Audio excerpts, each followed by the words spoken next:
Lead engagement या lead nurturing हर salesman के लिए बहुत इंपॉर्टेंट है। एक प्रोस्पेक्ट में अपने प्रोडक्ट के बारे में जानकारी देकर इंटरेस्ट पैदा करने के बाद उसको कस्टमर बनाने के लिए आपको क्या क्या करना होगा। इंटरेस्ट तो पैदा कर दिया, अब उसको कस्टमर कैसे बनाएंगे, इस वीडियो में हम इस विषय के बारे में डिस्कस करेंगे। लीड्स या प्रोस्पेक्ट्स किसी मार्केटिंग प्रोग्राम से या डायरेक्ट सेल्स एक्टिविटीज से जनरेट होते हैं। दोनों किस्म के लीड्स को आपके प्रोडक्ट के बारे में कुछ जानकारी है जिसकी वजह से कुछ इंटरेस्ट दिखाया है। अब डिसीजन लेने तक वो प्रोस्पेक्ट या लीड कई ऑप्शंस कंसिडर करने वाला है। इंटरेस्ट पैदा करने के और फाइनल डिसीजन के बीच का जो समय है जब वो प्रोस्पेक्ट अपना खुद का एनालिसिस कर रहा हो, बहुत ही क्रिटिकल है, क्योंकि इसी समय में ज्यादातर प्रोस्पेक्ट्स आपके प्रोस्पेक्ट लिस्ट या फोरकास्ट से हट जाते हैं।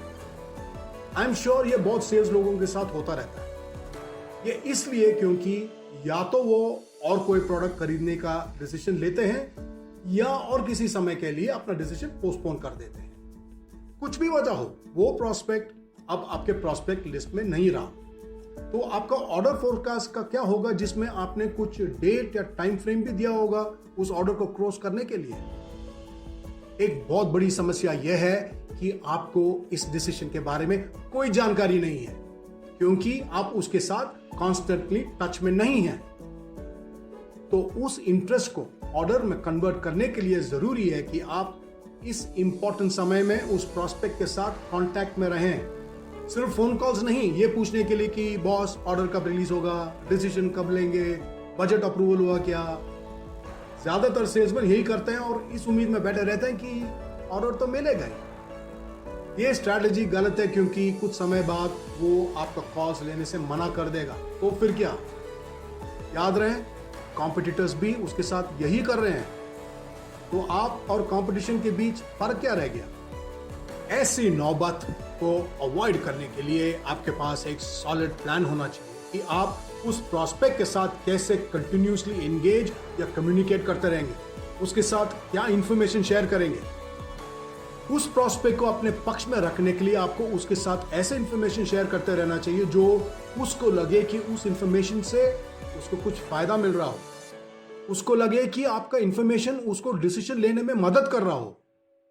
जैसे कि आपके इंडस्ट्री या डोमेन के बारे में कुछ इंडस्ट्री फोरकास्ट कि अगले 3 साल में इंडस्ट्री कैसे ग्रो होने वाला, क्या होने वाला, क्या डेवलपमेंट्स होने वाले हैं, क्या नया टेक्नोलॉजी आने वाला है। आपके प्रोडक्ट के बारे में कुछ नया अपग्रेड, कुछ नया डेवलपमेंट, कुछ नया फीचर, या एक नए कस्टमर के बारे में, उसका प्रॉब्लम और आपका प्रोडक्ट उस प्रॉब्लम को कैसे सॉल्व करेगा। कुछ भी जानकारी या इंफॉर्मेशन देते रहना चाहिए। जो भी इंफॉर्मेशन रोज उसको मेल भेजकर डिस्टर्ब ना करें। हफ्ते या 10 दिन में एक मेल भेजें। कुछ समय के बाद कॉल भी कर सकते हैं, पूछ सकते हैं कि उसको आपके मेल्स पढ़ने का टाइम मिल रहा है क्या, या उसको आपके मेल भेजा हुआ कुछ पर्टिकुलर इंफॉर्मेशन कैसा लगा। प्रोस्पेक्ट के साथ टच में रहने का जो भी प्लान हो, जो भी प्रैक्टिस हो, आपको उसमें कंसिस्टेंट रहना चाहिए। ये नहीं कि 1-2 बार किया फिर वापस फोन कॉल्स। ये अब आपका एक खुद का सेल्स प्रैक्टिस बना लेना चाहिए आपके हर एक प्रोस्पेक्ट के लिए। लेकिन आपको ये जान लेना बहुत जरूरी है कि ऐसे मेल्स का रिस्पांस मिलना बहुत मुश्किल है। नॉर्मली ऐसे मेल्स के रिस्पॉन्सेस नहीं मिलते हैं, क्योंकि आप सिर्फ इंफॉर्मेशन शेयर कर रहे हैं। आपके मेल्स का रिस्पांस मिले या ना मिले, आपको ये इंफॉर्मेशन शेयर करते रहना चाहिए। कॉन्फिडेंट रहें, आपके मेल्स पढ़े जा रहे हैं। इससे एक बहुत बड़ा फायदा है कि आप उस व्यक्ति के ध्यान में हमेशा रहेंगे। हमें चाहिए टॉप ऑफ माइंड रिकॉल, कि जब भी वो इस डिसीजन के बारे में सोचे आप उसे जरूर याद आए। यही तो मकसद है इस कंसिस्टेंट लीड एंगेजमेंट या लीड नर्चरिंग प्लान का। उम्मीद करता हूं कि आप इस वीडियो को देखने के बाद आप ज्यादा से ज्यादा प्रोस्पेक्ट्स ऑर्डर में कन्वर्ट कर पाएंगे और अपने सेल्स पाइपलाइन को और प्रेडिक्टेबल बनाएंगे।